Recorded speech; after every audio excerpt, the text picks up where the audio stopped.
So everybody, thanks for coming.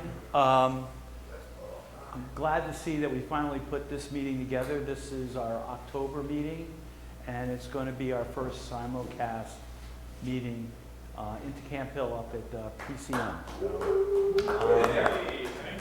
My hat is off to Steve and Tom. They helped on this end, and on the other side at PCN, John Fox is working on getting the feed there. So thank you very much for putting this together.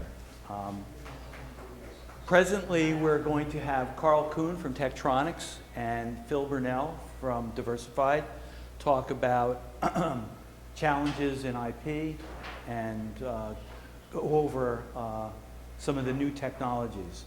I'm really excited about this presentation. I want to thank Dean for supplying the food.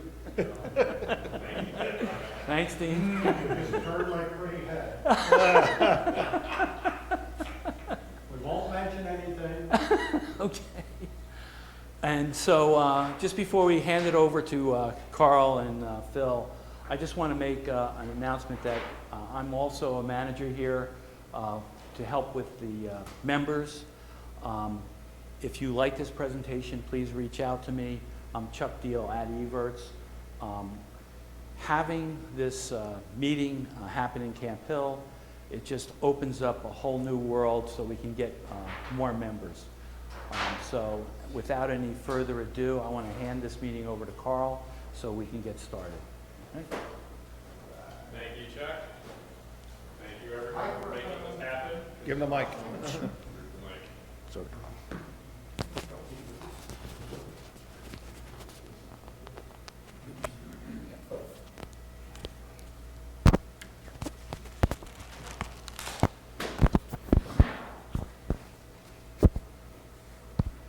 Are we good? Okay, thank you. Welcome, everyone. Appreciate you taking time out of your busy evenings and coming to spend some time with us here tonight. It's something we need to be doing every day of our careers, is learning new things to stay current. Because we're not learning new things. The way things are moving now in this industry, we're falling behind by the day, and it's easy to do, especially as we move along in our careers, where you find yourself becoming comfortable, the go-to person, and that should be a warning, not really an award, because if you're the go-to person and feeling comfortable, it usually means you're falling behind. I believe we have some students. I guess I can't see what's happening at Camp Hill, but I assume there's some students there, and welcome. This is something you need to be doing the rest of your career, is getting involved with professional organizations. Professional organizations, by being involved with SMPTE, to be specific, it's the best thing I did for my career. I was a SMPTE denier for many years. I would say for about half of my career, it's like, nah, I don't have time for that.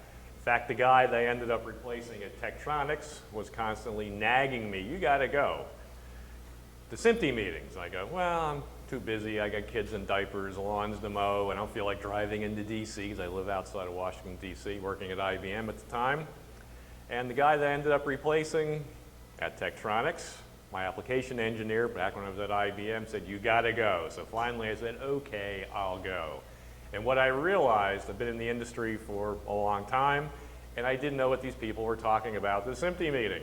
And I said, that's interesting. I've been in this industry for years, and I don't know what's going on. So yes, Rudy Niznansky was right. I need to go to SMPTE meetings. So I started going, started to learn a whole bunch, meeting people, and best thing I ever did. Slippery slope of becoming a manager, secretary treasurer, section chair, Eastern Region governor. Now I'm the board of directors at SMPTE. So it's the best thing I ever did. It's opened up opportunities. I've learned, met some cool people, went some interesting places, and fundamentally what it forces you to do, to put a date on a calendar, to learn something new, and to meet someone new. And in today's world, you can't be doing too much of that.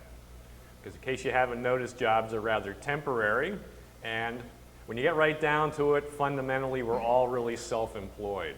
Even if you work for a multi-billion-dollar company, you're really self-employed. What you have up here, no company can take away.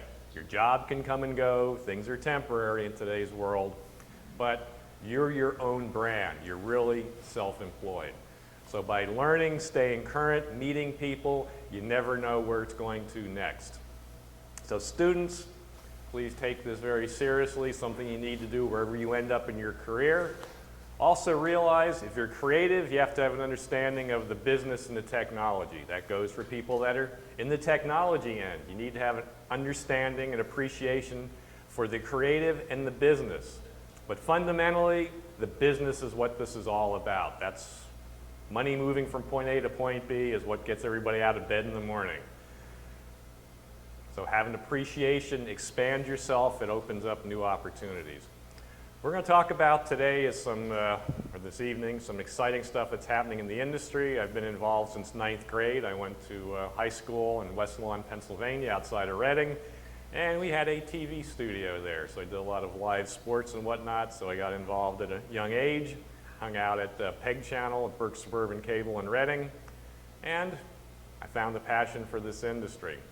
So if you have that opportunity to get an early start, good. Go for it, jump in with both feet, and make the most out of it. It's a very exciting industry. The changes we have right now are the biggest changes I've seen in my career in this industry. Things are changing fast.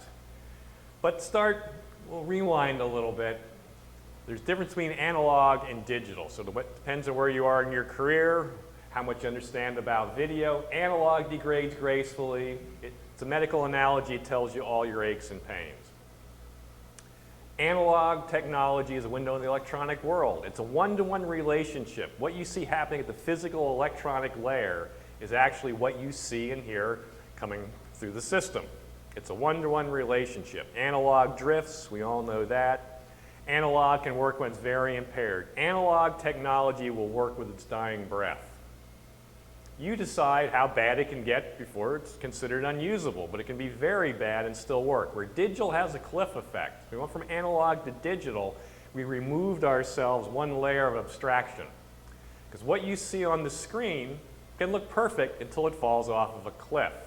The laws of physics still apply in the digital domain, meaning you can have signal impairment, the audio and the video, and you don't really notice it until it gets to a point that it falls off the cliff, and then everybody knows it. So digital, you have to ask it the right questions to get the right answer. It doesn't volunteer anything like analog does. So you have to baseline your system. You have to run your digital facility like an intensive care ward with probes, analyzers, alarms hooked up to your patient. So if something goes wrong, you get an alarm. Somebody reacts. Where analog wasn't quite the same way. You could see it degrading, you could hear it degrading, a little bit at a time. Where in intensive care ward, you need to react when things are going in the wrong direction because you might not see it or hear it coming through the system. Everybody has this all figured out. I get that all the time. Well, everybody's got this digital IP stuff figured out, but we're behind the times. Nobody really has it figured out. When I was a kid at the cable company, the old timers, they knew from the glass of a lens to a glass of a CRT how television worked. Nobody has that understanding anymore. We're making it up one day at a time. Because how does it start? What type of a camera? Cell phone, $200,000 broadcast camera. How is it viewed? Cell phone, tablet, PC, home theater, digital cinema, movie theater. You name it. How's it processed in between? Take your pick. Nobody has it all figured out, but we're all in this together. By being involved in professional organizations, we learn it one day at a time. Interoperability is really the biggest concern we have in digital. Now we're moving to IP. Interoperability is the rules of the road, the rules of life. If a source in the electronic world follows the rules of the road, has a very tight controlled signal, every receiver out there should be able to determine what's happening and function properly. If it bends the rules or breaks the rules, digital receiver has the option. Will I work? Will I not work? Will I be intermittent?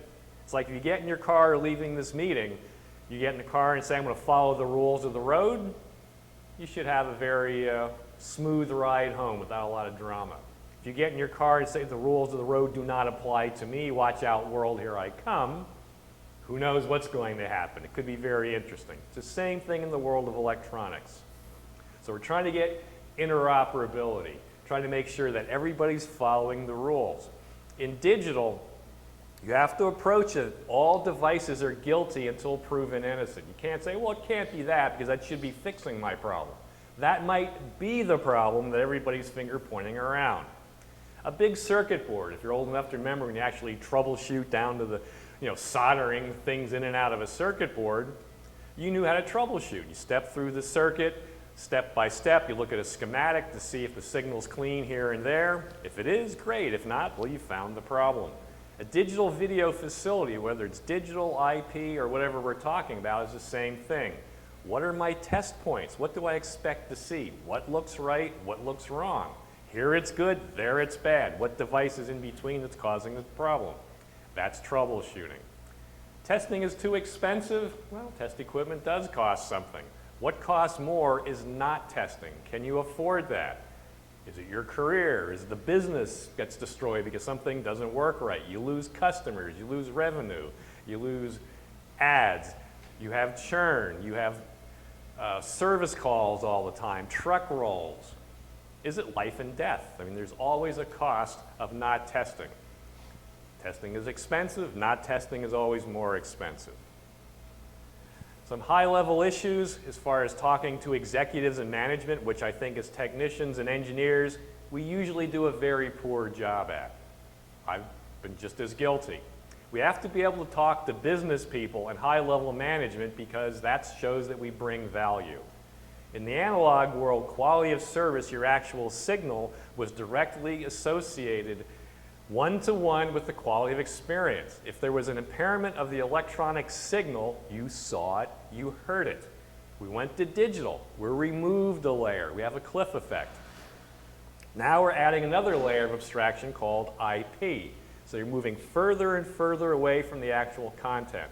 A layer of abstraction. My great-grandfather had a Stanley steamer. He worked for the Reading Railroad. Steam was cool. So before you went for a family ride on a Sunday, every gauge, every knob, every lever had to be in the right place, or else you might not make it. Or you might have a terrible explosion on the way from point A to point B.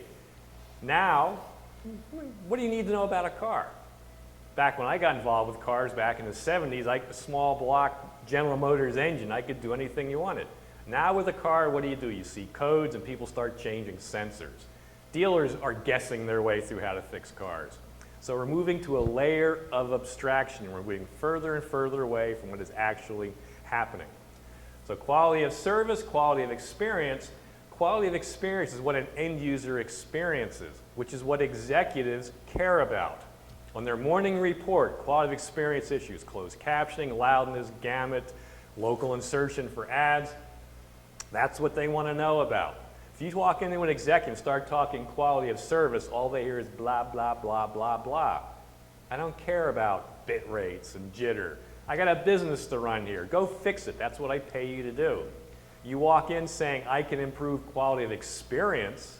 I can reduce truck rolls. I can reduce overtime. Well, they hear every word you're saying. So as engineers and technicians, we have to be able to communicate better with business people. Because quality of experience is what they care about.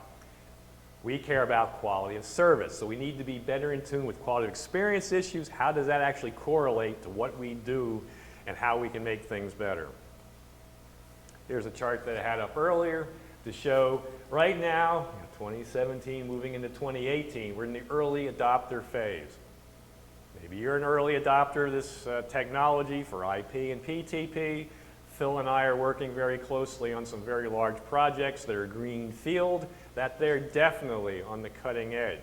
There's risk and there's reward to that, but it's happening. Just the fact that 2110, SMPTE 2110 is now, the ink is drying on it.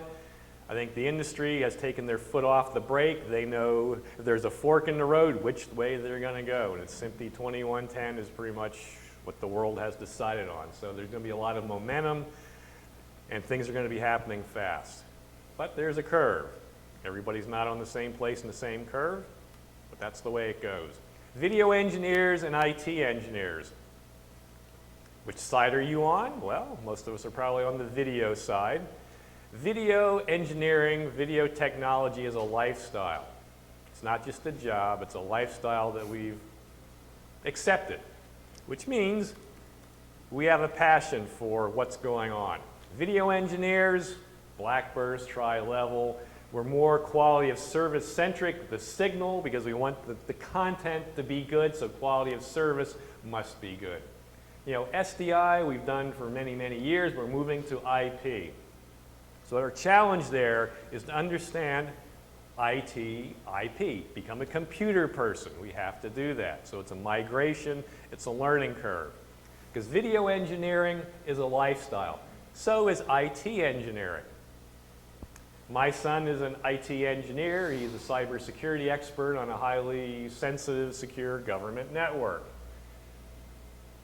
He does not work weekends. He does not work nights. He can say on a Thursday, I'm taking a 3-day weekend, on a Friday, make it a 4-day weekend, and nobody seems to care. He has no vacation blackouts. He can take vacation whenever he wants. Where video is a lifestyle, IT is a different lifestyle. So what I see quite often, businesses that are doing well say, oh, we're going to invest in our video fossils. We're going to bring them into the world of IP. We're going to train them and give them the tools they need. We're going to have some IT people because we all need to play together. In certain places, IT engineers, they really obviously know their stuff. You start getting the backbone, you know, 100 gig switches. I mean, that's the world they live in. But they don't understand the passion of the content. It's all about delivering a show, making it happen. So video engineering, IT engineering, there needs to be some overlap. Unfortunately, businesses that aren't doing well quite often say, we need to cut 25% of our expenses. How do we do that? Let's think. If we go from Hertz to Rent-A-Wreck rental cars, do we save 25%? No, that doesn't do it. Spreadsheet doesn't work out. Let's get rid of 25% of our people. Yeah, that does it. And who do you get rid of? The video fossils, the old timers taking up space. We'll bring in some young people who know this IT stuff. Well, that usually works until the first legacy problem, which is the next morning, and they need to bring back some old video fossils. So I think they're both unique talents, but we need to merge as much as possible.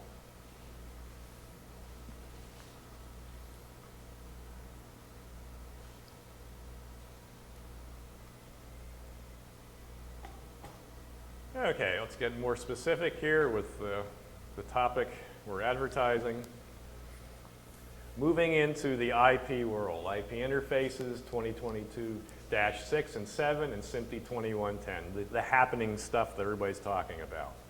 Look at that old SDI plant. Look how complicated that is. Why would anybody build a facility that looks like that? That's your grandfather's SDI plant.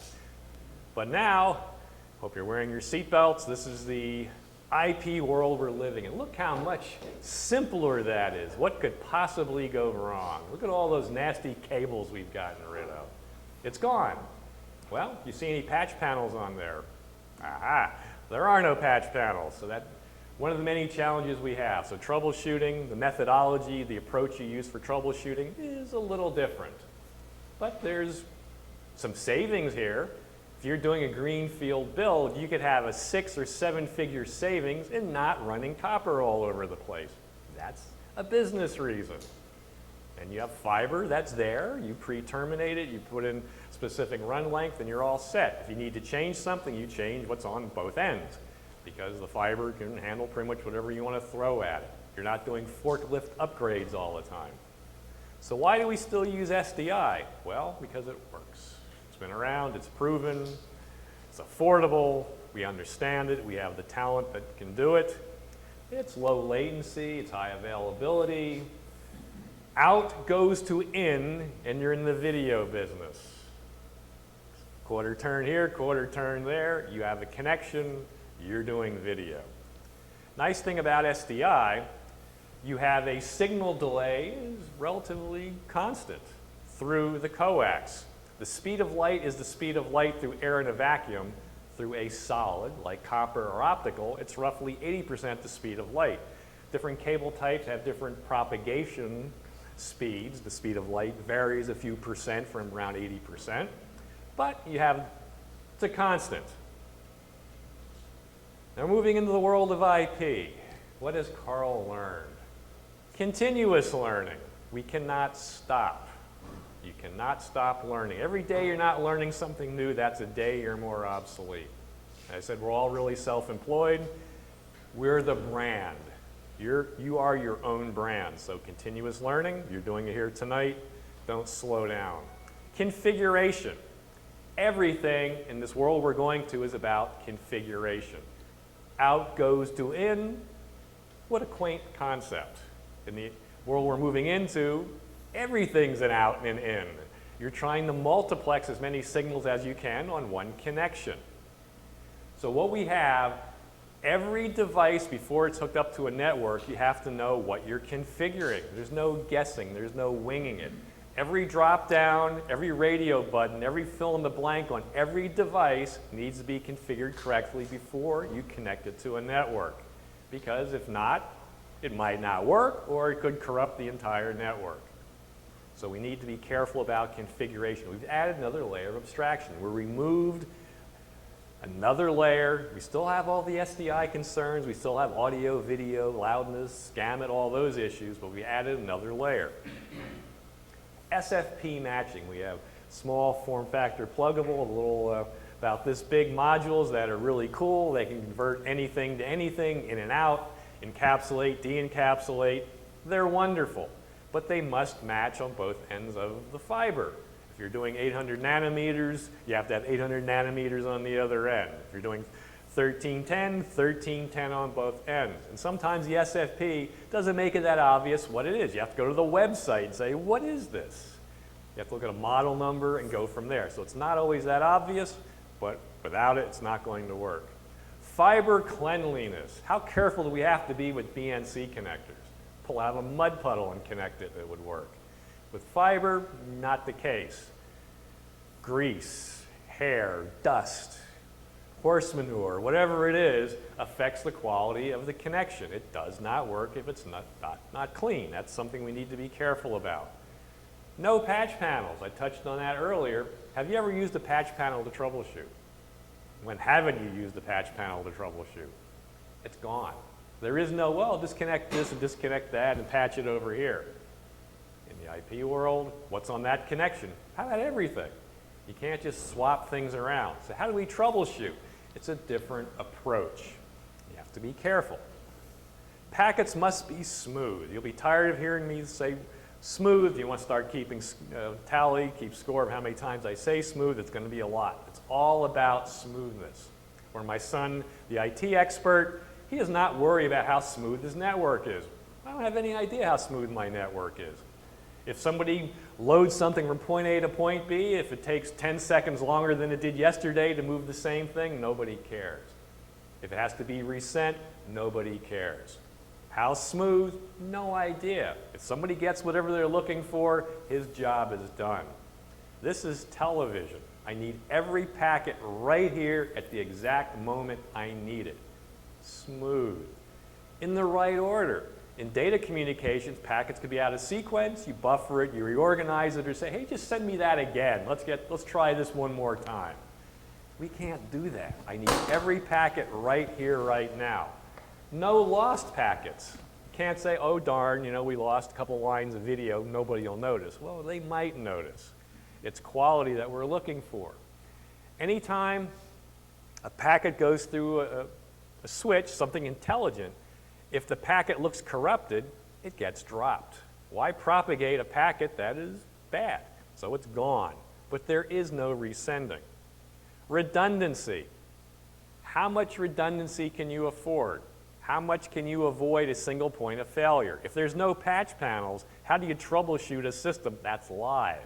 Well, you switch it over to the backup, troubleshoot the live, and you go on. It costs money to do that. Single point of failure, you try to avoid that. You have to have, at some point, you say, this is enough. 2 separate buildings. I mean, how far do you go? 2 separate, AC power sources do you have? How far do you go with redundancy? That's a decision we all need to be thinking about. Test equipment is your friend. What I've noticed by working with Phil and other people in the industry, test equipment has taken it in a level of importance that I haven't seen before. Because really, every time you hook up a device, there's a risk, will it talk to whatever is on the network? If not, what do? You have to have something that looks into this abstraction layer, into the invisible, to see what's happening. Because stream captures are priceless. I'm sure you've never done it, but maybe you've heard about it on that, interweb thing that everybody's talking about, is finger pointing is rampant. It can't be me. It must be you. No, it can't be me. Well, how about you in the middle? No, not me. And it goes back and forth. Like one project I was working on with SMPTE 2110-30, we had some audio issues. Oh, I'm sending you audio. I see audio bandwidth. Yeah, I'm seeing 9 megabits per second of audio coming in, but I'm not seeing any audio. No bars moving. I'm not hearing anything. Well, it's not me. It must be you. Did a capture, had our brain trust back in Beaverton, Oregon, analyze the stream. They go, yeah, it's 9 megabits per second of all zeros. You're not going to have any audio. Well, you go back and say, hey, you're sending me audio, but there's nothing in it. Well, that can't be. Well, take a look at this, and off you go. You're troubleshooting. Most important one, check your 401k. Highly recommended. I'm doing seminars, and people come up at the end and say, thank you, Carl, I appreciated that. I learned a lot. And I always say, what did you learn? And I've had people actually say, well, this IP stuff, my boss says we're going to do it. I'll say, good luck. I'll be fishing with my grandkids. I'm out of here. And if you're at that point in your career, congratulations. If you're not at that point in your career, guess what? You got to dig in and learn this stuff, because it's not going to go away. It's going to happen faster and faster. And you never know when. You might say, well, we're not going to do that for a few years, and all of a sudden you find you have to move out of your building. The building gets sold or whatever happens. Now you have to move somewhere else. So check your 401k. If you're close to retirement, good for you. If not, this is what's called opportunity. There's people that telling me, I'm out of here. I'm going to play along, but as soon as the boss says we got to do it, I give my notice. If you're at that point in your life, good for you. But that opens up opportunity for all those that are sticking around. I'm having fun. I'm not going anywhere, but my financial planner says I need to work 1 year past my death before I can retire, so I'll be around for a while. Fortunately, it's not the case. I'm having too much fun, but I could wake up one morning and say, or not wake up one morning and say I'm out of here. Interesting times. Why are we moving to IP? Reduce the total cost of the system over time. Is there a cost up front? Yes. Is there risk up front? But if you're building anything greenfield or you're doing anything major, it makes sense to move into this world now, because it's not going away. Commercial off-the-shelf products. It's not necessarily dedicated video products anymore. You say commercial off-the-shelf is not the cheapest thing you can find on Amazon. It needs to be business class, enterprise grade, and it needs to be precision time protocol aware. Timing, we'll get into that. Less cables, lighter trucks. There's a savings. You can save 6-7 figures just in cabling. We can change formats. We can reconfigure without replacing, forklift upgrades every time. We can go to the cloud, because it's born IP, delivered IP, and what's in between, where it goes. We're moving into a global world. Where's workflow? It's a global workflow. I have customers that they have content that is moving around the world 24/7, and different people work on it. One shift goes home, somebody in another country starts on it. And they just keep banging it out. They put on different narration, different graphics, and repurpose content as many times as they can. You have a simple network, like the one we have over there. You should have a very smooth system. But the challenge is we're trying to put a whole bunch of stuff, like Phil and I were talking. You can have tally, you can have intercom, your timing, all these different systems that used to have dedicated wires from point A to point B are now multiplexed into one feed. So they're time sharing, which means the more congestion you have, the more instability you can have. So you need to understand configuration, how to provision your networks, how to load balance, because you need smooth operation. Don't have time to do a whole lot of IT training, but need to know the terms unicast, broadcast, and multicast because these are now what you're talking about constantly as far as setting up communication paths between devices. Just a real basic introduction there.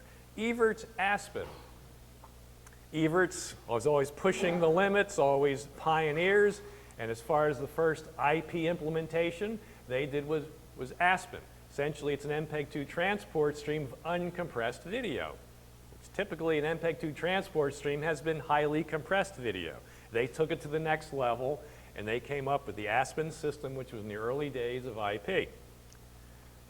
As far as people looking for open standards, AIMS, the Alliance for IP Media Solutions, came along with non-Evertz vendors saying, okay, how do we have something open here that everybody can interface with? So they came up with where we're going now. You can see all the different flavors of standards. Might be a little hard to see when you're sitting there, but it's taking the best attributes of all the formats that have been floating around here for the last few years and saying, how do we bring in the best and make things interoperable as much as we can in an open standard fashion? So SMPTE 2110, I think, is the green light the industry has been waiting for to say, okay, the mystery is gone, this is how it's done. And then we have synchronization standards. We're going to talk about PTP. We have to get rid of black burst and tri-level sync. It's too dependable, it's got to go. So we're going to precision time protocol, which is a way of timing a system with packets.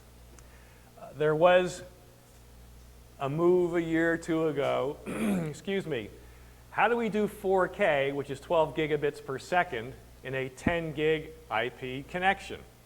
You can't. You have to do some compression to make it fit. Light compression. Okay, then now a lot of the industry is saying, well, let's just go to 25 gig, 40 gig. We don't have to worry about it. Over in Europe, they're still heavily looking at light compression. Some people I'm working with that were looking into it, they said, I don't know if I want to do this. If I do light compression, let's say you're doing a major sporting event, and you have signals in and out of trucks all over the TV compound. Encode, decode, encode, decode.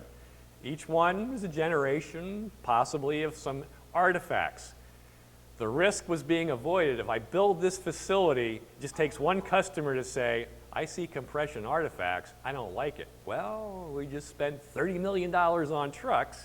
That's a problem. You don't know until you build it.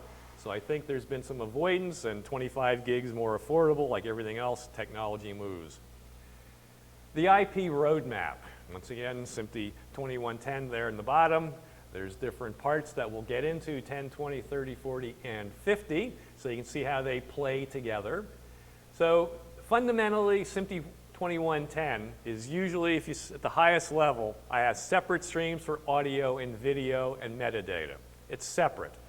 But the -50 says 2022-6 is encapsulated like SDI. My metadata, my embedded audio is all there, just you're taking SDI and chunking it into IP packets. So it allows for both, because in your workflow, it makes sense at different points in your workflow to do it different implementations.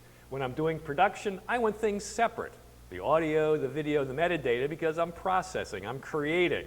Once it's all packaged together, maybe go with the -50 and say, put it all back together and ship it out the door.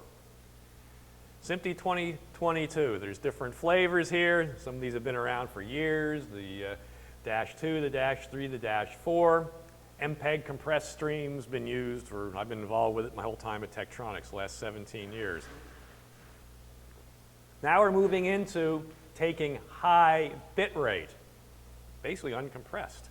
It's a big difference between 1.5, 3 gig, 12 gig in IP compared to transport streams, which are less than 50 megabits typically. So the -6 was taking SDI, chopping it into packets, putting it into IP, and shipping it out the door. The -5, that was popular about a year and a half ago with forward error correction. You're putting in extra ones and zeros with the realization not all the ones and zeros will make it. So it's like bubble wrap around your content. So if there's corruption, I have extra ones and zeros to throw in to keep the show going. The -7 is seamless switching. If I have a primary and a backup, hopefully with no single point of failure, you can do seamless switching between the two sources.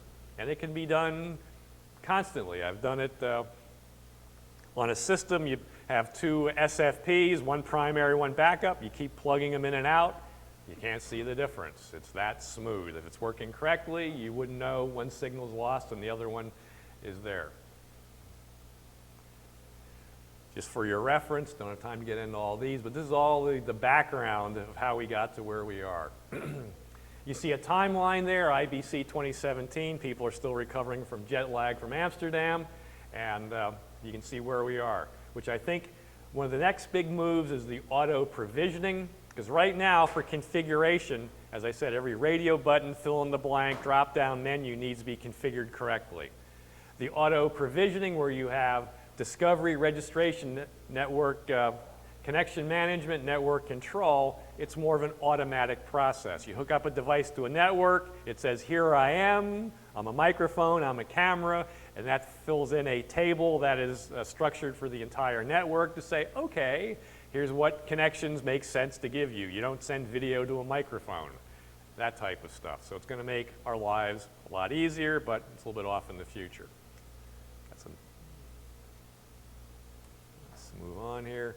There's a representation of my hitless switchover, primary backup, because we need some redundancy in this business. That's what we do.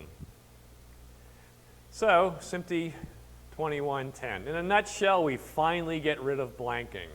It's gone, because the way we're going here, it's just excess overhead. Don't need it. You can put it back in somewhere else. We can have streams that are transported individually, but they can be timed together because we need to get everything back together. The audio, video, metadata, all that, at some point, needs to come back together. So we can have separate, but it may or may not be on the same wire. It might be taking different paths. So we need something to make all this come back together. That's a session description protocol, SDP. This is like a manifest, a table of contents to say, here's what makes up one program. So that way your pointers to all your various streams, they're time-based on precision time protocol, they should all go back together. 7 different parts of SMPTE 2110. System timing is the -10. The video is the 20. Video distribution in time, timing mode is the -21. 30 is our friend audio, and 31 for legacy AES, that's still in progress. And ancillary data is the -40. The -50 is looking at how we do embedded audio and video all together as we would be doing in SDI. How do we time all this? Precision time protocol.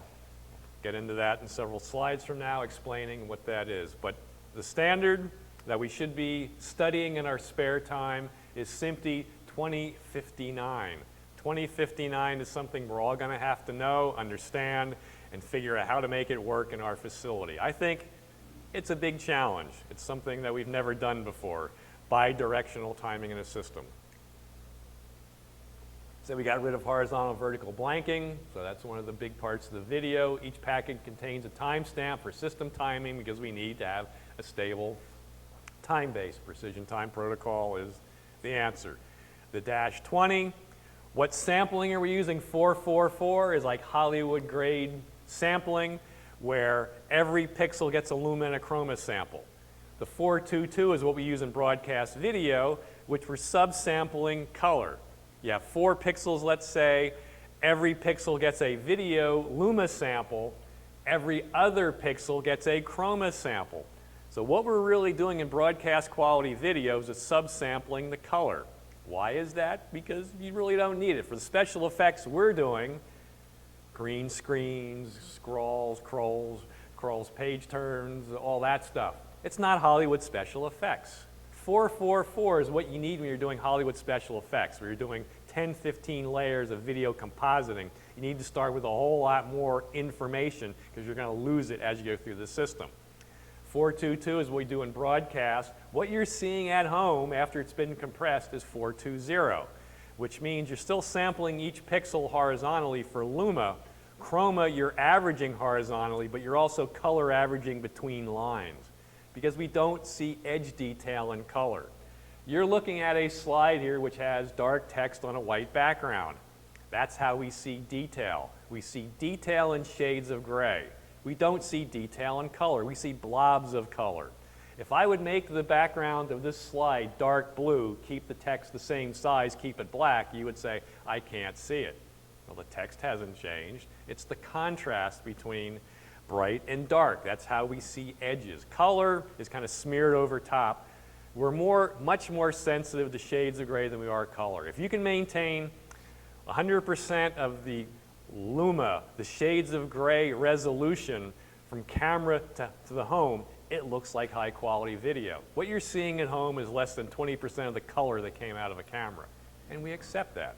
If you're doing green screen in your living room, it's going to look like chroma keying did back in 1979. It's going to look pretty miserable. Well, tough. Broadcasters don't want to send you more than they have to because you enjoy it the way it is. Different color formats, we have color difference, RGB. XYZ is Hollywood grade special effects. Type color space, it's beyond the human vision system, so it's mathematical calculation. So when you're doing special effects, you end up with a color palette that is what we actually see.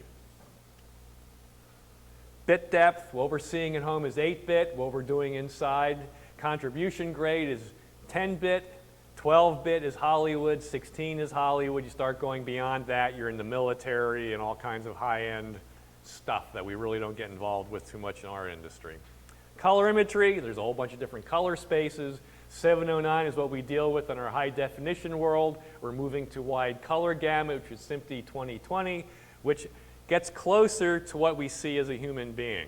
Because what we can see as a normal color vision person in television is a subset. 709 is smaller, 2020 is bigger. It's still not everything, so all the colors that we see in our everyday life don't necessarily exist in television. But 2020 at this point requires a laser projector that would not fit on this table to make it look good. Also, if you have a flat panel that is 2020, you pay $30,000 for a 30-inch display that does 70% of SMPTE 2020 color space. I'm not going to pay $30,000 for a TV. I can go out and buy one for $500. But that's where we are. So wide color gamut looks beautiful, but it's expensive. Everything below that is for digital cinema and high-end special effects. Transfer functions. Standard dynamic range, what we've been dealing with most of our careers. We're going to high dynamic range, where Dolby has PQ, perceptual quality. From what I've seen, that's typically used in production and post-production, because to get from high dynamic range to standard dynamic range requires computing processing power. So for live television, I don't see it being adopted. A high dynamic range trial I was involved with is using hybrid log gamma. The beauty of this is, with high dynamic range, what it allows you to do, you have a waveform. The bottom 50% is standard dynamic range. So I just take the bottom 50% of the waveform, do a times 2 function, and I have a full waveform. I have standard dynamic range out of the same signal as high dynamic range. Why do we care about high dynamic range? Don't want to get too deep into it, got to keep moving here. But it's all about more detail in the blacks, brighter, cleaner whites. Why do we care about that? I use the analogy of audio. When you hear someone getting poetic about audio quality, rich, clean, strong bass, the high frequency is crystal clear without being brassy. You ever hear anybody getting poetic about the mid-frequencies? Nobody cares. It's the same thing with our vision system. We have a lot of sensitivity to very small changes in light in a dark image. You walk outside, you see stars. That proves it right there. Stars aren't that bright, but we can see stars. We can see very small changes in luma. The longer you're outside, 45 minutes, the chemical reaction is we're walking chemical process is what we are. Your eyes adjust, and you can see more stars. 45 minutes later, wow, look what's up there. Bright, we kind of flatten out. Bright is bright. That light is bright. You made it a little bit brighter. Would I notice a difference? Probably not. It's still bright. So what we're doing is we're squashing the mid-gray tones, expanding the blacks, expanding the whites. That's high dynamic range. Video timing, fabric loading in PTP. I'm going to get to that section as fast as we can. Blow through some of this. Audio, there's AES 67. Uncompressed PCM audio is what we're doing with the Dash 30. There's different sampling rates, different bit depths. I want to jump through some of this because we're running along here. Different flavors of audio. We can have different streams. We can have 16 channels of embedded audio. Ancillary data. How do we do that? That's a separate stream. Closed captioning is removed. AFD, ancillary data that's proprietary to a specific broadcaster or network. That's now a separate stream, not tied in your vertical ancillary space. So it's very handy. We're no longer bound to the videos. So as long as we have timestamps, we can put it back in and not have any issues, hopefully. Digital identifiers, secondary digital identifiers, all the things that we do in the Hank and the Vank are still important because we need to identify it. Is it audio? What flavor of audio? But what's not present, we can see there. The 2022-6 is part of the 2110-50, where we're taking good old-fashioned SDI with everything encapsulated, the audio, the video, the metadata, chopping it into IP packets. Once everything is finished as far as ready to ship out to the world or move to the next location, I think it makes sense. Put it all back together. It's in one stream. Everything's time correlated. The audio, video, closed captioning, all that is tied together. Ship it out the door. Video sessions. What we're trying to do is visualize the health of the video system. So what we have, it's a multi-layer approach. We still have all the SDI attributes we've been concerned with for the last 20-some years. What format, start of active video, end of active video, field length, line number. Do I have SMPTE 352M payload, which tells the receiver, is it 720p, 1080i, what's the color space, how many bits? Bit level, is it 8-bit or 10-bit? We want to see 10-bit in the facility after it hits an encoder, usually it's 8. CRC status, are the ones and zeros coming from the source the same ones and zeros we see at a destination, or have bits flipped? A CRC check is put in at the source. Every line of video for Luma and Chroma, it inserts a CRC value which travels with that line of video. Test equipment looks at it and says, okay, here's the ones and zeros for Luma, the ones and zeros for Chroma. I do my own CRC value at the destination, then do a compare. If the CRC value from the source equals the one calculated at the destination, congratulations, you have a clean transmission path. If they don't equal, you have a transmission hit, and you're moving closer to that dreaded digital cliff. And oh, by the way, we still have audio, video, and gamut issues. As far as creative people, it's transparent. They really don't care. But now we have, as far as technicians and engineering and designing and all that stuff, we have an IP layer. For your reference, I'll share these slides. I don't have time to get into that, but I'd rather show you the actual graphs. We need to visualize the invisible. So we have an abstraction layer of IP. What you're looking for is smoothness. We need to be able to investigate root causes. What's a symptom? What is a root cause? We have a timing range. We can zoom in and out from 1 minute to 1 week. You start to see trends. By zooming in and zooming out, if you see a pattern, you say, why every day or every second day at 4 p.m. do I see hits in my system? That's troubleshooting. That's trending your network, because this world we're living in, we need to see trends. Video sessions, just talked about that. We need the big picture, like what we see over there on the prism on the top left. That is a screen that is showing me what's happening, what's in the stream, what the IP addresses are, your port, your destination, how many megabits or kilobits per second is it consuming. Also, you can say, something's missing, so wonder it's not working between point A and point B. Or there's something in my stream that's consuming bandwidth. I don't want it in here. Let's get it out. Smooth is good. You see the packet interval timing, the PIT. The tighter those numbers are together, the more stable my network. This is a fingerprint. The smoother it is, the better. The next one down is RTP sequence. RTP packets have a sequence numerical count up. Are the packets in the right order? Or packets missing? Well, that's bad news in our business. They need to be smooth in the right order. So packet interval timing is another way of looking at it. You can zoom in, zoom out, minutes, hours, whatever. I like distribution curves. This is an important aspect. A bell curve distribution is what you expect to see in your system. What would be ideal but impractical is a distribution curve that looks like that. This is beyond belief good. This is beyond belief a disaster. So I want a distribution curve of a bell curve distribution. On the left side of the bell curve is sooner. Time is horizontal. Quantity of packets, logarithmic scale, is vertical. Sooner to the left, later to the right. So if I have a nice bell curve like this, compared to that, if I start spreading out, I have a whole lot of packets coming in soon, some later. You start going into overflow and underflow. Your buffers can't handle all the ones coming in a blast, or ones and zeros in a blast, or they get starved for ones and zeros.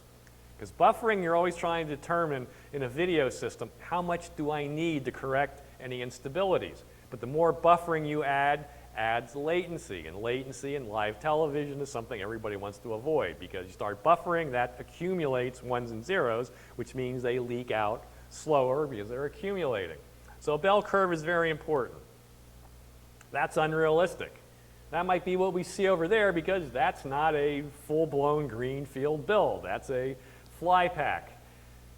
It's a logarithmic scale because the little spike there is sooner, and the big spike is your main. So I asked our design engineers, on a small system, why do I always see that spike? It's everywhere I look. And they said, aha, good question. Because this whole technology is smart enough to know when I get to the last packet in my raster, my last line, the last sample, it does not fill up the entire packet. So when it gets to the end of the line, it says send it, which means this one gets sent sooner than the packets that came before and after it. So that little spike there, it's logarithmic, so it's not many compared to my big spike, is the last packet of my picture. There's roughly 4 packets per line, so there's a whole lot of packets we're moving around. This, folks, is a train wreck. This trophy was bagged by the guy that works for me in Atlanta, John Bradford. Not good, sorry about that. Oops. Sorry, microphone. Everybody still with me?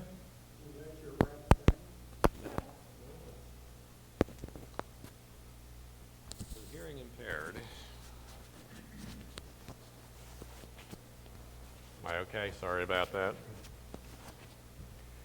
This is a train wreck because this is a system that was not working. This trophy was bagged at a lab somewhere in Florida. A customer said, hey, we don't have any test equipment. It's finger pointing galore. This vendor's blaming that vendor. It just keeps going. Nothing works. We don't see anything. No test equipment. How shocking that is. So John Bradford brought in the prism, hooked it up, and said, wow, I've never seen anything look so bad. That's a train wreck. And he did a capture of it, sent it to the Brain Trust in Beaverton, Oregon. They said, wow, we've never seen a system look that bad. And John went through the network and said, here it's smooth, nice bell curve, here it's a train wreck. They narrowed it down to vendor XYZ, whatever it was. That vendor said, oh, okay, good to know, thanks, we'll fix that. Finger pointing came to an end. Because in this world, finger pointing, it's fun, but it's not very productive. If you can't reboot your way to success, what do you do next? You blame somebody. So, but test equipment, you're seeing the invisible.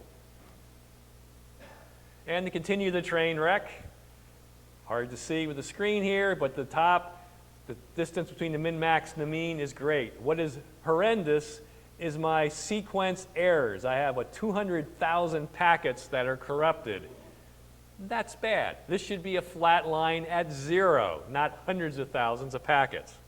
So, we're troubleshooting. Also, when you're dealing in a multi-layer approach where we are, we have audio, video, we have all the SDI concerns, we have IP, what layer is the problem? If I'm doing finger pointing, which layer is not functioning correctly? What we see here is an RTP sequence error and a video CRC error. This is the SDI video itself. This is the IP packet carrying the SDI. I have a blip which is time correlated between the two. They're happening at the same time. I see CRC hits in my video, and oh, by the way, I'm having packet corruption at that same moment in time.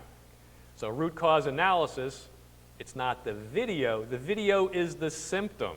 The root cause is the IP. And this is the world we live in. Which layer is a symptom? Which layer is the root cause? And that's what you want, flat lines, not hundreds of thousands. Timestamp delay factor, Tektronix always looks at if there's timestamps in anything, we're going to look at it.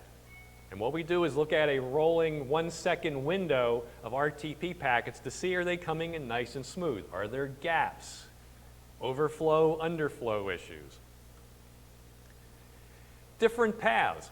We have SMPTE 2022-7 where I have a primary and a backup for my redundancy. We can look at both at the same time. It's very hard to see with the lighting we have here, but the top, you have two different signatures. One network has different signature than the other, which tells me I really have redundancy here. If I had two different paths going through exactly the same network, the same hardware, the signature would look the same. I really don't have any redundancy. I have two paths going through exactly the same single points of failure. If the signatures are different, that tells me, aha, there's two separate networks.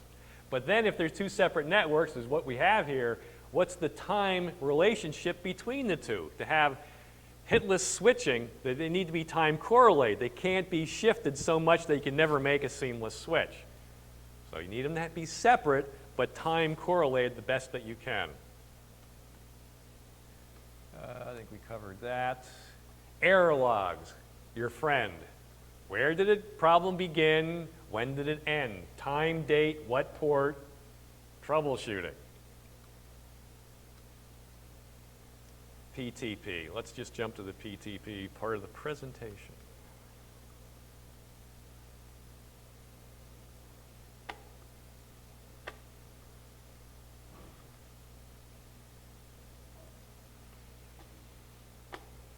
If you thought that was complicated. Yes. I've come to the realization black burst and tri-level was just too basic, we gotta get rid of it. It worked. To me, it was so dependable, like a sledgehammer. How dependable is a sledgehammer? Pretty darn dependable. Bang, bang, bang. Everybody locked step, everybody marches to the same beat. Gotta get rid of it. Gotta go. So precision time protocol. Remember the good old days of pictures rolling like that? Back in the good old days. Things were simpler. Well, we still have timing issues. In analog, we had all the timing issues of horizontal, vertical, color, sync, and all that. Black burst, gotta go. Dependable, but in the world we're going to, we're trying to get away from dedicated runs between devices. Where black burst, you fan it out, and you're doing black burst. It's not bidirectional. We're moving into a bidirectional world.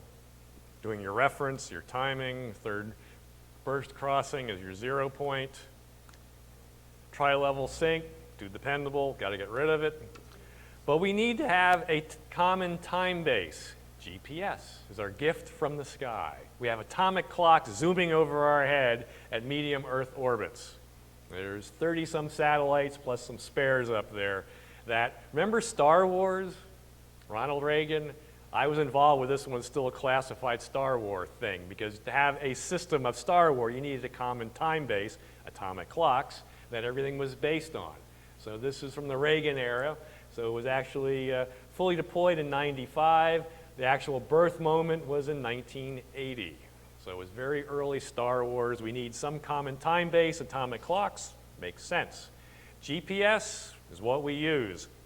Our friends the Russians, they have their own system, GLONASS.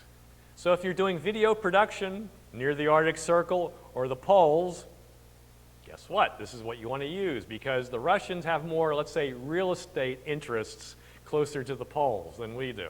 So their system is more accurate at the extremes. The beauty of the Tektronix equipment is you can look at both at the same time. So if you're in the urban canyons of a city where you barely can see any horizon, you've now doubled the constellations. You can see GLONASS, GPS, or both simultaneously. So you're able to get lock.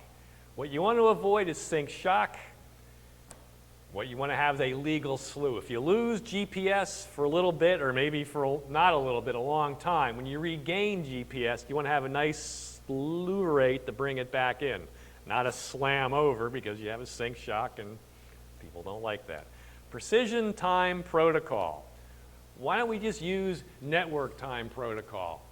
It's not accurate enough. Network time protocol, I think of it as accurate as SMPTE time code. You can switch things on the hour, the half hour, you can do all kinds of stuff, but you're not going to do a multi-camera shoot with SMPTE time code. You need to have everything line up without jumping and twitching. So NTP is still around, but we need precision. Precision time protocol. And the real point is we need precision. PTP is nothing new. Been around cell phones. When you do a cell phone handoff, without PTP, it wouldn't be happening. Robotics, the automotive industry, where you're taking big pieces of metal, trying to get precision alignment for spot welding, so you get nice seams and tight tolerances. That's all precision time protocol. Been around for a long time. Finance. The world of high finance is all based on precision time protocol. When you're moving billions of dollars around the planet, you need to know exactly who did what when. For legal reasons, because latency and timing is a big business concern. ATSC 3.0, precision time protocol, because it's going towards the world of single frequency networks where you don't necessarily need a big stick. You have repeaters all over a geographic area. Whichever signal is the strongest, you connect to and you're watching TV. Precision time protocol, the spec, the big umbrella term that takes in cell phones and finance, is IEEE 1588. That's the big umbrella standard for precision time protocol. But we do television. So we have our own flavor of 1588. It's called SMPTE 2059. If you do any self-study, getting ready to stay current and to stay ahead of the curve here, SMPTE 2059 is recommended reading. Anything you can do to study PTP, you're going to be ahead of the masses. Just by sitting in this class, you're probably ahead of 90% of people in the industry, so don't slow down. It's all about communicating in a bidirectional fashion, where with Blackburst and Tri-Level, it wasn't bidirectional. But now we have a master clock that hopefully is locked to GPS. That has your time base. That sends a sync message out to your slave somewhere in the network. There could be hundreds, thousands of these out in the network. And it sends a sync follow-up message telling the slave to say, talk to me. Tell me what you know about what I sent you. What time? How long did it take to get there? Sends the information back, delay request to the Grand Master Clock. The Grand Master Clock says, here's what time you need to adjust your clock to be in time with the rest of the network. This is a back and forth negotiation, tweaking constantly all the slave devices till they finally dampen out and hopefully stay stable. But this is IP, so stability is not guaranteed. It's bidirectional. So you have to remember, in one direction we're blasting out gigabits of video information with PTP, which is kilobits. Gigabits of video, kilobits of timing information. So this is where we need precision time protocol aware hardware, which means it recognizes how important precision time protocol is. If it doesn't, it's just another packet, it doesn't care. But by having PTP aware hardware, quality of service says when it sees a PTP packet, it gets the #1 royal treatment, priority 1. It needs to come in and get out as fast as possible. It's timing information. And this is happening in both directions. Some terms: domain, Grand Master Clock, Master Clock, Slave Clock. A domain is your own little island. Domain 1, Domain 2. You start isolating your little islands. A Grand Master Clock is the one hopefully locked to GPS. It's your reference that's attached to an atomic clock. A Master Clock is a clock which might be like a boundary clock on a little island, a subdivision of your kingdom. A slave is a device that's locked to it. Relevant standards, once again, 2059, there's part 1, part 2.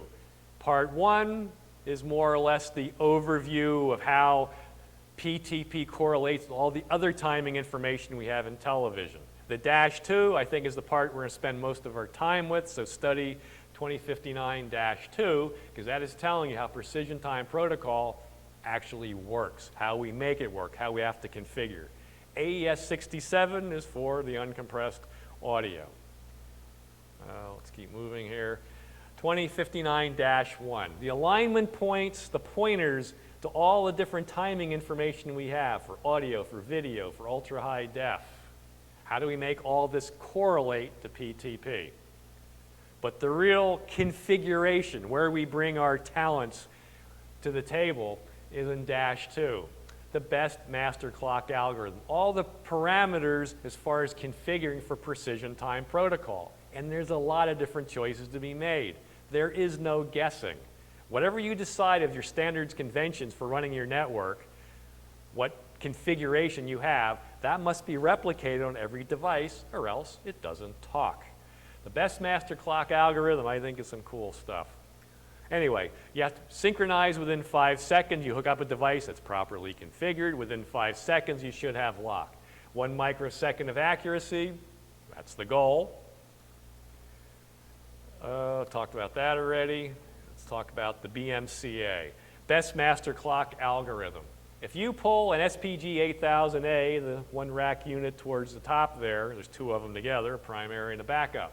If you pull it out of the box, power it up, priority 1 will be 128, priority field 2 will be 128. You've done nothing with configuration. So if I do nothing with configuration, there's an automatic configuration mode because you might not know what you're doing. It's looking for, you have a primary, a backup, maybe you have some other backups. Which one is running the show? You can't have 3 devices saying, I'm in charge of timing this network. There's a pecking order, a hierarchy. That's an automatic best master clock algorithm. So what this does, it goes through steps. Priority 1, I would say leave all the devices at 128. They're all equal at the highest level. Then you look at clock class.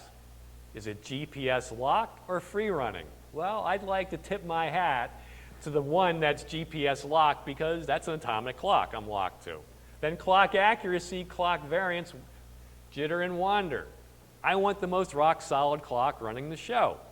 So if everything is equal up top, they're still all equal. I break the tie with priority field 2. 128's default, the lowest number wins. That's the one that takes over and tells the network, I'm in charge here. Listen to me, and everybody march to my tune. And it goes from there. So priority 2, the lowest number wins. And if that one falls over dead, loses GPS lock, becomes unstable, somebody pulls the power cord, the next highest number steps in and says, thank you very much. My big moment in time, I get to run the show. So it's a game. Everybody wants to take over, Game of Thrones or whatever. Tiebreaker, if you do nothing, is the lowest MAC address wins. Because if you do nothing, well, something's got to be in charge somehow. If everything's tie, I need a tiebreaker that's built into the system. Lowest MAC address wins. Why do we care about this? In my own little Karl Kuhn brain, if I ask you, where's the internet? Where is it? It's everywhere, but it's somewhere. I don't know where it is. I can see at some point in my career, video networks will get to that point. Where's my video network? It's there. How do I time a network that's just there? What if I take one network connected to another network? Well, you have 2 GPS locked time sources. They both can't run the show, and now they're one network. One says, I defer to you. I'm in charge of everything. It could get to that point. Because really, video networks, I think what people ultimately want is a spigot in the wall. Everything's in the cloud. They have keyboards, they have a microphone, they have displays, they have cameras, they have a studio, but all the other stuff is virtual in a cloud somewhere. Because we're moving to the cloud, people don't want to own stuff. They just want to get the job done using stuff. Owning stuff is not a good business model. When you own stuff, it's obsolete as soon as you buy it. You either have too much or not enough. If I have too much, I wasted money. Don't have enough, I have a bubble of workflow I'm trying to get through, I can't get it done. So we have a chart here, a graphic. I have priority 1 for both units, 128. Priority 2 for the one over here on the right is 120, which is lower than 127. Well, that's in charge here. Somebody pulls the power cord on that one, well, guess who steps in? The one over there. So which one is listening? It puts out announce messages that says, hey, I'm in charge here, network. Ordinary clock. There's different types of clocks in a network. An ordinary clock is not a switch or a router. It's either a master or a slave. What's more interesting, I think, is transparent clock and boundary clock. This is where we get to configure, and Phil's done a nice job over there in the Aristo. A transparent clock means its job is to appear that it's not even there. Because packets come in, packets go out, it takes time to do that. It adds a correction factor to appear that it's not even there. So it's not really isolating, it's hiding. But you take Grandmaster clock comes in, it fans out to other devices, but it's trying to appear that it's not there. A boundary clock is saying, this is my kingdom. The boundary clock locks to a Grandmaster clock, but all the slave devices under that boundary clock don't really have to communicate with a Grandmaster. So it's taking load off of a Grandmaster. How big does the network get? I have packets going up and down a network. The more distance, the more stuff it goes through, the more possibility of instability. So you start dividing it into little sub-kingdoms. You have a boundary clock, and you have, hopefully, more stability. Everything must be PTP aware. It says quality of service. This timing packet is the most important. So here we can see we have domain 1, domain 2, slave device down here, domain 2, are not communicating with the Grandmaster. The boundary clock takes care of finding out what time it is and tells its own kingdom where it is. So you're dividing up your network. So for PTP, once again, we need visibility into the invisible. It's hard to see, but it's bidirectional. You have master to slave, slave to master. So it's a bidirectional. The signatures don't look the same. Well, they're not the same, because one direction you have all kinds of video traffic and who knows what else. The back channel, there's probably a whole lot less traffic. So the signatures won't be the same. Smoothness is what you want, but you expect to see some differences.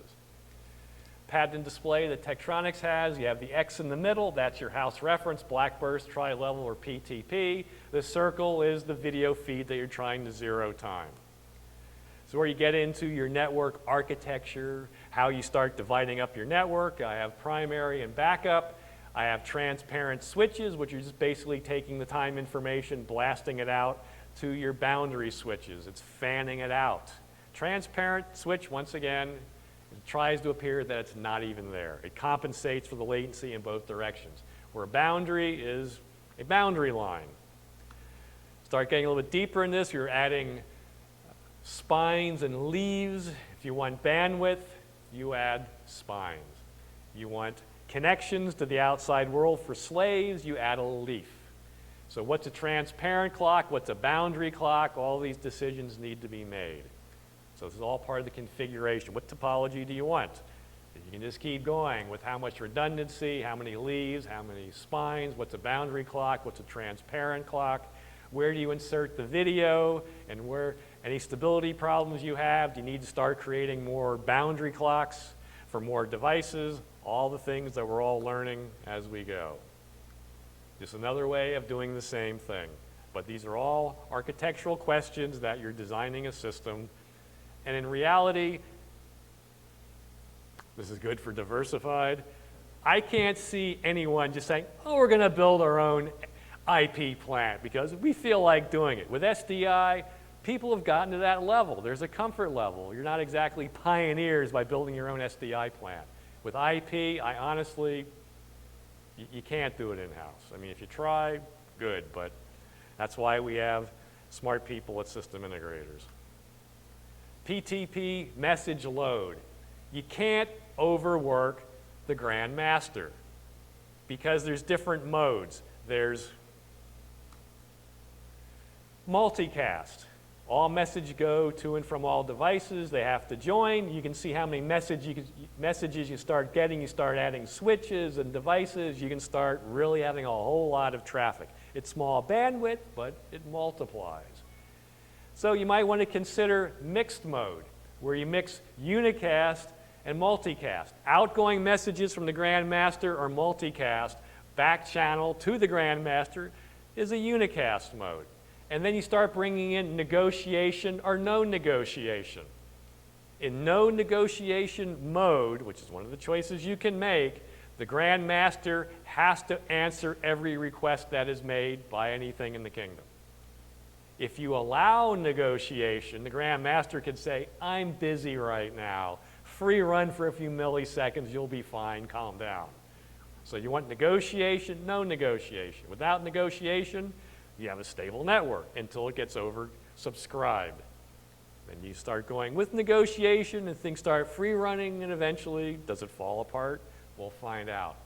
Unicast, you can do that in both directions, but you better know every IP address for everything up north and southbound. GPS is the way to go, point I'm making there. You can see on this screen here, you have gigabits of video information, but you only have kilobits of PTP. But once again, that is priority 1, or it should be through any device.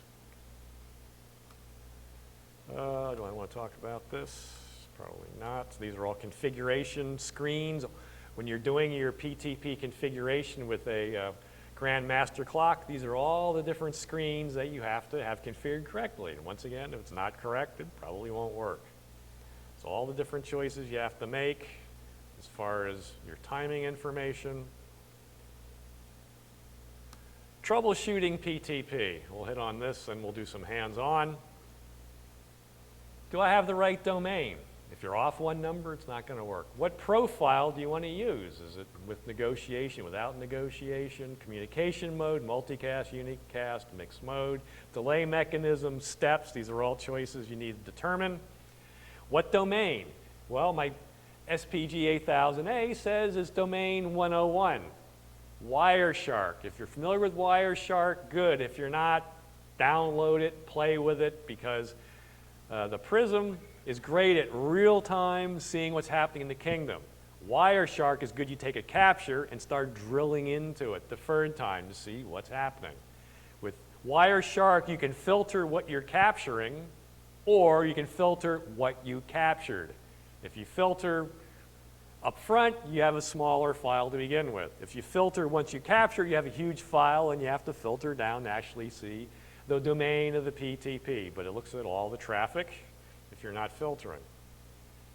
PTP profiles, because there's different messages, different rates, 1 per second, 4 per second, 8 per second, and all your devices in your network need to be configured correctly to be communicating. What we're seeing here, we showed before, you can actually see the bit rate, your IP addresses for your PTP, your primary, your backup, and all the other devices on the network. Grand Master, once again, the best master clock algorithm. My priority 1, priority 2, my clock accuracy, my MAC address for the one that's actually in charge, so you can actually know which piece of hardware is really running the show, and hopefully you know where it is. Unicast, multicast, mixed mode, SMPTE without negotiation, talked about that. Those are all configuration. If it's right, good. If it's not, you have issues. And some marketing stuff, we'll skip over that. And we'll go to, so what we're going to do now, if you have questions, please ask, but Phil and I will transition over to remoting into the Prism and our fly pack over there. Hopefully I still have a connection here. If not, look at that. I still have a connection, but I need to get it up on the screen, so I need to close my PowerPoints, and we'll go from there. Close all windows, and hopefully I see something here. And look at that. I'm looking at the prism through the wonders of an RJ45 connection. All the way over there, I can remote into it. So what I'm seeing is the prism, which is Tektronix IP solution. It does SDI, does blackburst, does tri-level, does all the legacy stuff, plus it does IP. There are 2.5 years of development time with around 40 engineers to get us to this point, so this is not trivial. This is people working around the clock. We have engineers around the globe working on this. So this is a major investment of Tektronix. What it allows you to do, all the things we've been talking about, to visualize what's happening in my network. We see the PTP graphs right now. We see my bit rate of all my IP addresses. We see the IP session layer, what's happening as far as, let's go, my layer 1 and 2, all my different attributes as far as what's happening with a best master clock algorithm, my video connection. The video source is looking at layer 3, layer 4, and layer 5 of your ISO stack. These are all, it's a multi-layer approach. All these layers have to work. We have a marker error, which is 0. We'll look into that, but I guess our player is putting out something that is non-conforming, but it appears to work, so things could be worse. Precision time protocol. That's another tab. Green is good. We're locked. You can actually see the time coming from the SPG 8000A. That's the master.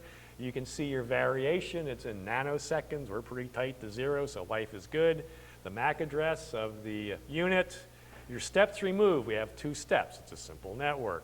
What profile? I'm in delay follow master. My priority 1, my priority 2. It's hand set, which means we don't have a GPS antenna. We set the time and that's it. So we're looking at hand set. How much, as far as my announce, my sync, my delay request, how often are they being sent? And this we can see if it's following the spec. So it's a good way to visualize what's happening in your network. Let's look at PTP graphs. I have master to slave, slave to master, and you can see the smoothness of the network. It's pretty darn good. It's a small network. We have really good high quality equipment over there, so life is good. We can see the grandmaster, the IP, the MAC address up here, what domain it is, the PTP time coming from the unit, what profile, the resolution. I can zoom in and zoom out, so it's 1 second per division as far as my, my timing. Status, yes, please. Question. So, obviously, your network here is very, very tight and very close. Mm-hmm. But let's say your slave is 3,000 miles away. Ah. What would you see on that curve? 3,000 miles away. Phil, would you take a guess? What would I see? So if this network, if you had a 3,000 mile away network, you'd have a grandmaster somewhere. You'd have a local grandmaster, and you'd have a grandmaster that would feed the 2 devices. Multiple grandmasters. Multiple grandmasters, and they would sync time. You got It's to. not one grandmaster going, it's not just a master-slave relationship. You could do that. Mm-hmm. The protocol keeps the best master clock algorithm in sync, meaning it says who's got the best time. Okay. So if the master 3,000 mile away has a better algorithm, I'm going to use him. The boundary clock is going to actually do the clocking. So think of it as a DA in reference. So the boundary clock here is locked to be 2,000 miles away or 3,000 miles away. It doesn't matter because it knows about the delay, it knows about the time, it knows about propagation, it knows about the jitter in the network. We don't have that in blackburst. You know, blackburst is one way. It's always happening. You know, here we're back and forth, back and But forth. it's not just one master and one slave, it's multiple masters. Multiple masters. And if you go one of those slides that you had up there where you had multiple clocks with multiple networks, leaf spines, you could do all that. If you had a large network in one city and a large network in the second city, you could have a PTP network separate, VLAN, so the grandmasters can talk to each other. The grandmaster would say, yeah, I'm good, you're better, okay, we'll use you. I don't know if that makes sense, but. Okay, so I'm looking at my path, my packet interval time, my total bit rate, my session bit rate. You know, things look pretty stable. That's nice. My packet interval time, things are pretty tight there. Life is good. RTP sequence error, I like zeros. Zeros are good. Video CRC hits, I like more zeros. Timestamp differential factor, looking at my RTP. Any hits going on there? Nope. Life is good there. Path 1, path 2 differential. I'm not doing -7, but if I did, I could actually see the time difference between both paths. So one of the cool things about this is using a VNC client. So we can hook up multiple computers to this and everybody can look into the scope and see it. So if you're at home, somebody says, I got a problem, you can log into this network. It's on a management network. If you can set up a management network and a local media network, that's what you would do. Okay, as far as the video, we see a picture. We can look at good old-fashioned waveforms, all the stuff that people expect, waveform monitor, all that. We're adding more video-centric features because the development effort to get this far has been focusing on the IP and the PTP because that's an engineering challenge as it is, but we're migrating more stuff and we'll be adding maybe even more stuff to it. We're considering something called TechMOS. We're putting it in our file-based QC tools, also our over-the-top ABR like Netflix and YouTube type video. It's called TechMOS. What TechMOS is Tektronix' first step into the world of machine learning. What's machine learning? It's what's used for, you do a loan application. They analyze your insurance risk when you change a car on your policy. It's all machine learning. Your lab results that come in from a blood test or whatever, machine learning. What it is, in the land of video, what we're doing at Tektronix, we have 2,000 images that have various impairments, compression type impairments. 2,000 images in a library. The signature of the impairment is what you're comparing to the video coming in from the outside world. It can be, balloon drop, confetti, fingerprint, regardless of the actual video quality. So as video is coming in from the outside world over ABR or maybe even a file, we're considering it on the Prism, it will give you a real-time score constantly of the impairment of the video. So machine learning is some cool stuff. So TechMOS is something to pay attention to. So getting kind of late here, so I'll hand it over to Phil. Yes. You want to just talk about the IP stat? Oh, yeah. Thank you for reminding me. This is kind of the overview of everything.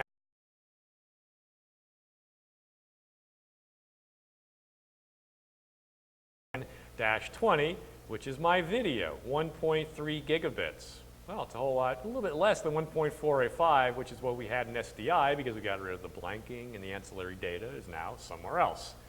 My -30 is my audio, 9 megabits per second of audio. I can see the source, the destination IP, PTP generator, and the event. So I have two different PTP generators in my network. I can see how they're talking. 13 kilobits, 5 kilobits. It's not big, but it's very important. So this is the visibility that I have into my network. Up here at the top, you have a bar graph. For a 10 gig pipe, the whole bar graph is 10 gig. I only have 1.3 or so coming in. Yeah, 1.3 gigabits coming in, which means I could have more video streams actually in that 10 gig pipe. We go to 25 gig, that bar graph would be 25 gig, but allows you to visualize what's in the stream, is what you're looking for or can't find in the stream, or it's not in the stream, or is there content in the stream that you prefer not to have in the stream. So you can actually do some provisioning as far as controlling your flow.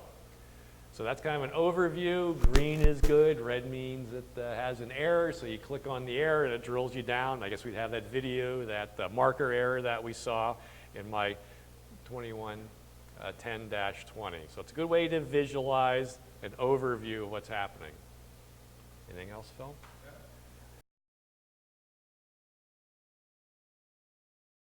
Very generous with this project. That's really one heck of a switch. So what we did this for our own authentication. most people in the business, as you're well aware, are very unfamiliar with the IP world. So we're training our people internally, our sales guys and our engineering. We got together with tech at NAB and said, we need to put this together. So part of this was to do shows like this. So we have the Prism, two sync generators, and the Arista 7280 switch, and we also have a video clarity player. It's an IP player, it uses an OSIR card for 2110. And then we also have two Embryonics. Embryonics is making an SFP that encapsulates HD-SDI. They're fairly well used in the business right now, so if you want a very simple router, you can load it up with a bunch of SFPs and you have video over IP. Very simple, very easy to do. It's all software based. There is no switching here. This is all manual joins and leaves on the scope itself if you wanted to switch the inputs. On the bottom there, we have a bunch of sources on the system. SDI is one of the sources, and it's basically, you're gonna have to go to the screen. So that's coming off the generator, going through the Embryonics, being re-encapsulated and put back. So we've got video out, IP, back to video again. If you want to look at the actual PTP, if you want to look at the actual multicast, if you go to input 3, the SDI and IP3, that's the IP version of that particular signal encapsulated.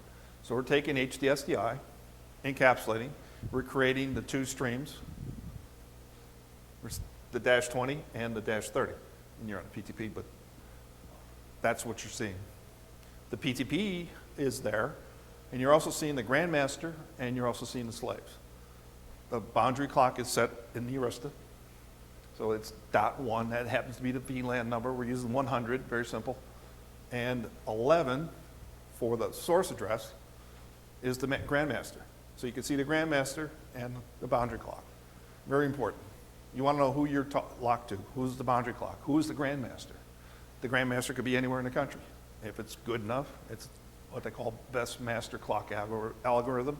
If that's correct, you're going to have a better clock. It could be somewhere else. It could be down the street. It could be another network. It could be anywhere. So that's what we put together here, is to show people exactly what's happening. Now, the Arista is a high bandwidth switch. It's an enterprise level switch. Arista has been doing PTP for a very long time. They're used a lot in stock exchange, where timing is critical. Very low latency, high bandwidth, and a lot of buffering. The other thing that it has too is a VM loaded. So you can write APIs, you can write very small programs if you wanted to, and actually run it on the switch. You're on the control plane versus the data plane. So if you wanted to control the switch and actually control the packets, you can write an API to actually route and change the multicast. So on this switch, we have all the sources available. We can hook up 10 prisms. Everybody can have their own. They can all join the same source. That's how multicast works. So with this switch, we can have 1 gigabit, 10 gig, 40 gig, and 100 gig uplinks. It also supports 25 and 50. On these SFPs, we have multi-mode SFPs, and we also have some RJ45s. You plug them in. Whatever you need to use, you can connect to it. Also here, you see these lights. These are the uplink ports. It's an MTP connector. So it could be 10 lanes of 10 gig for 100 gigabit, or 4 lanes of 25 for 100 gig. So that's what the switch supports for uplink. Beyond that, if you're familiar with Cisco, it has a lot of cool features in it, where it can actually show you the boundary clock and how to set it up. If you want to see that, we can talk about it. What's the decision to be made as far as going with Cisco, Arista, or somebody else? Supporting PTP. Cisco only has 2 switches right now, the Nexus line. The 93, 108s, and 180s are the leaf switches, and the cores are 95s. Cisco's been late to the implementation. We've seen Juniper have done switches. Arista has a fairly large product line that support that. We've been involved in the interops, at NAB, IBC, and now we're doing one at SMPTE in LA, where the 40 to 50 vendors will get together and make sure they can talk to each other. So We use the scopes all the time to look at the protocols to make sure everybody's locking up and locking to PTP, understanding any source issues, anything like that.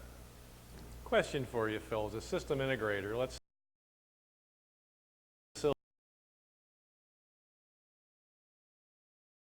ask you. You know what I'm talking about. That's a tough question. One of the cool things I've noticed, and we talked about it before, is the amount of cabling that it takes to make one of these things work. It's fairly simple. I've got 2 streams on one 10 gig port. I've got multiple SDIs on another port. Cabling alone, there's no patching. I mean, it's made it a whole lot simpler. Yes, it's more complicated on the front end. Yes, it takes longer to configure it, but the flexibility in the future is unlimited. I mean, I can add another switch to this and put in more sources. If I want 25 cameras and 25 sources to a switcher, I can do that on one switch. So in the big picture, it makes it a lot simpler. Look into your crystal ball, Phil. Let's say we're on the cutting edge right now. Right. What's going to be cutting edge 3 to 5 years? Where is this taking us? HDR, 10-bit video. We're seeing a lot more people who want to do 4K and 8K. 1080p is another big thing. You want the best quality. When you go to Amazon or any of the large streaming services, you'd rather be working in P than I. It's easier to deal with that signal. So a lot of people want to do 1080p. So in order to do 1080p, you need 3 gig. An SDI, that gets expensive. Cables get shorter, but an IP doesn't matter. I can have SDI, 3 gig, 4K, and 8K all running on the switch, wouldn't matter. It's all packets. Another one for you, Phil. I've never heard of SDI getting a virus. How do I protect myself in this world of IP? What do I do? That could be there for days. Since all this is multicast, it's very easy to propagate something like that, but you have to be aware.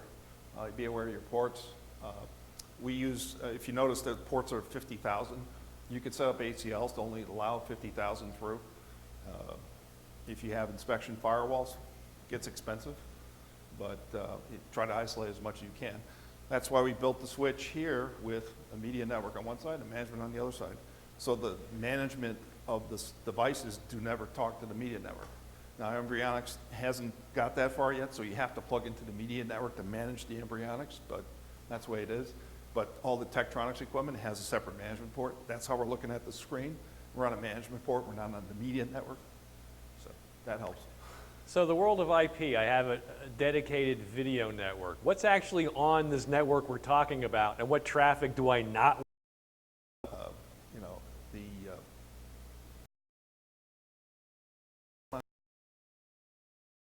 Is that okay?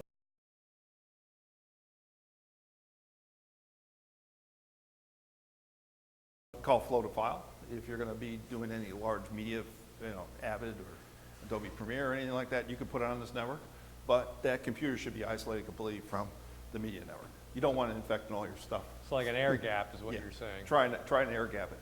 Have a storage network and have video network. Okay, thank you, Phil. Anybody have any questions?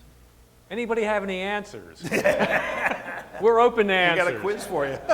Mr. Deal, you have an answer. You have the floor. So we were to like the Prism API. Good, yep. That's a Magnum system. You go to the control panel and you look at that, because it's very complicated, you actually have to have 6 IP addresses for that feed, which is the audio, the video, and not just all of them.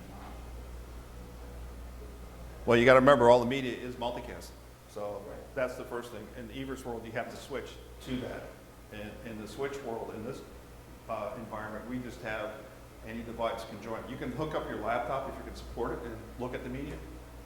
Very few computers can deal with 1.5 gigs of multicast data, but you could actually do that. So It ain't video anymore, is it? no, No. it's all IP packets. It's all packets. No, this is different. Other than we see it. Do we have any questions from Camp Hill? Do we have anybody calling in? I texted him. Or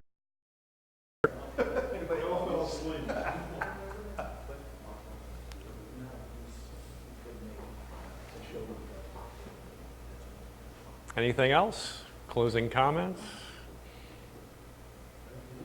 Yeah. Thank you, Phil. Yeah, come up and play. Thank you. You've been a great audience. Thank you.